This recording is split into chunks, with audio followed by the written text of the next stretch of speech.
In this short lesson on aircraft wheels, you will learn about the components that make up a wheel and the materials from which a wheel is made. An explanation will also be given of the purpose and function of fusible plugs. The wheels and tyres of an aircraft support it when on the ground and provide it with a means of mobility for takeoff, landing and taxiing. The pneumatic tyres help to cushion the aircraft from shocks due to irregularities in the ground surface and take some of the shock on landing. The main wheels, and in a small number of cases the nose wheels, house brake units which control the movement of the aircraft on the ground and provide a means of deceleration on landing.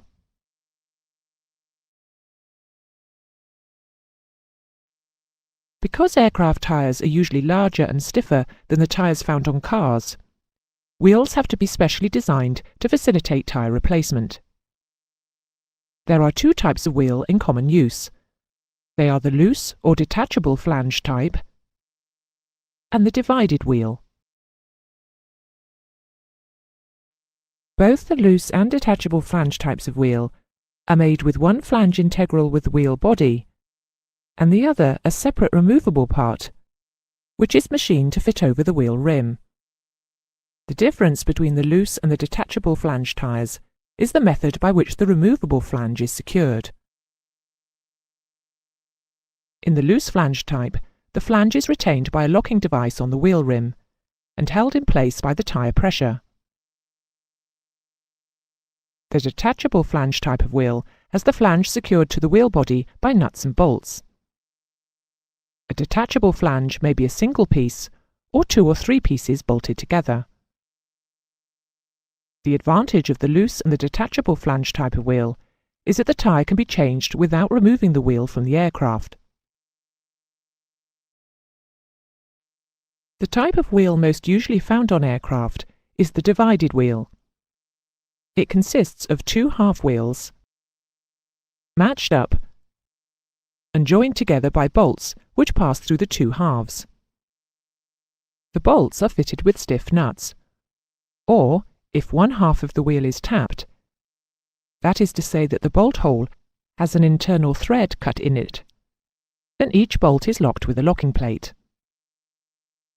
In this particular example, the 2 halves are clamped together by bolts fitted with locking nuts and washers. The wheel shown here is designed to be used with a tubeless tyre. It has a seal incorporated at the joint to prevent abrasion between the 2 halves and provide an airtight fit. The inner and outer drive blocks are used to rotate the discs in the multi-disc brake units. These will be discussed in a later lesson. When in service, particularly during heavy braking, there is a tendency for the tyre to rotate or creep around the wheel. This creep, if excessive, will tear out the inflation valve on a wheel fitted with an inner tube, causing the tyre to burst. Creep is less likely to occur if the tyre gas pressure is correctly maintained. The procedures for doing this are explained in the aircraft tyres lesson, but additional features to prevent creep may be incorporated in the design of the wheel, and we'll look at 2 such features now. Wheels are often produced with a knurled flange. The inner face of the wheel flange is milled, so that the side pressure of the tyre locks the tyre walls to the flange. The wheel rim is tapered, so that the flange area is of greater diameter than at the centre of the rim. When the tyre is inflated, the side pressure forces the tyre outwards to grip the rim.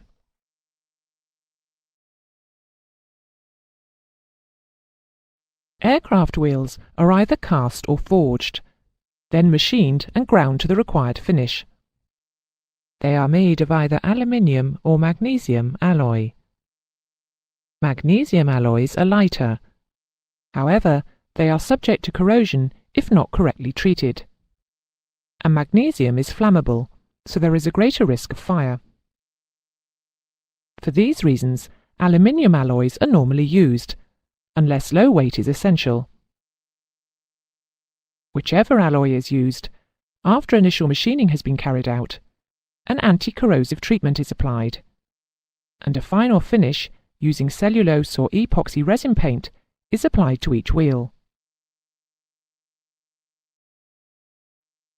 Wheels for tubeless tyres are similar in construction to those for tyres fitted with inner tubes, but are ground to a finer finish and impregnated with Bakelite to seal the material. Seals are used between the parts of the wheel to prevent leakage. Unlike wheels for tyres fitted with tubes, the valve is fitted into the wheel itself and is thus not affected by creep. Under extra hard braking conditions, the heat generated in the wheel, tyre and brake assembly can be sufficient to cause the pressure to rise to a level that the tyre cannot withstand, causing it to split, with possible catastrophic consequences for the aircraft. This is commonly known as a tyre blowout. To prevent a sudden blowout, fusible plugs or thermal plugs are fitted in some wheels with tubeless tyres.